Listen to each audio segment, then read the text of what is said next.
في أوقات كتير بنسمع حد بيقول إن فلان ده شخص اجتماعي، وأحيانا بنسمع أعذار من نوعية معلش أصل أنا مش اجتماعي قوي، وكأنها حاجة بيحصل عليها بعض الناس بالفطرة والبعض الآخر لأ. المفاجأة إن ده مش صح، أنت تقدر تبقى واحد من الناس دي في أي وقت، وابتداء من دلوقتي كمان لو تحب. في فرجة هنقولك إزاي تكتسب مهارات التواصل الاجتماعي اللي محتاجها علشان تتحول لشخص اجتماعي، إيه الخطوات اللي محتاج تعملها، وإيه الحاجات اللي ممكن تعطلك أو تقف في طريقك علشان تتجنبها.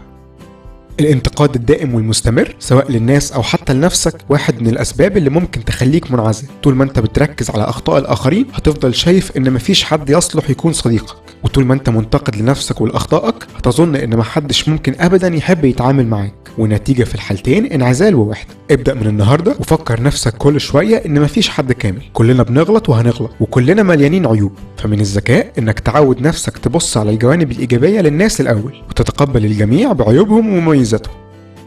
اسلم عليهم ولا لا، اكلمه ولا ما اكلمهوش، وغيرها اسئله كتير بيكون سببها التردد والتفكير اكتر من مره قبل ما تقدم على عمل اي تصرف حتى لو كان بسيط، واللي بكل تاكيد بيعيق محاولاتك للتالف مع الناس. في المرات اللي جايه كل اللي عليك تعمله انك تتاكد مره واحده بس اذا كان الفعل ده مناسب ولا لا، ولو كانت الاجابه بالايجاب اعمله فورا من غير تفكير كتير. مع الوقت هتكسر الحاجز اللي كان بيخليك مش قادر تختلط بالناس كفايه، وحتى لو ما كنتش موفق في فعلك ده وحصل اي حاجه احرجتك خليك متاكد انك اكتسبت خبره هتساعدك في المواقف اللي جايه.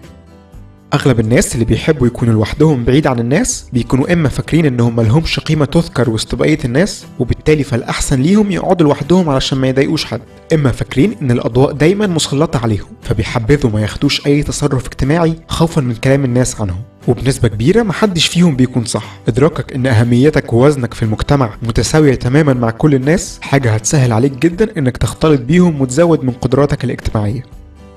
أكتر فئة من الناس بيفضلوا وحيدين هم اللي مش بيحبوا ياخدوا الخطوة الأولى في أي حاجة، وبيفضلوا إنهم يستنوا أفعال الناس ليهم ويكتفوا برد الفعل وبس، ودي الحاجة اللي عايزين نعود نفسنا على عكسها من النهاردة. الخطوة الأولى هي إنك أنت اللي تبادر وتسأل عن شخص تعرفه، أو إنك أنت اللي تبدأ بالكلام معاه. العلاقات بين الناس بشكل عام بتتبني على تبادل المجهود بينهم مش من طرف واحد بس.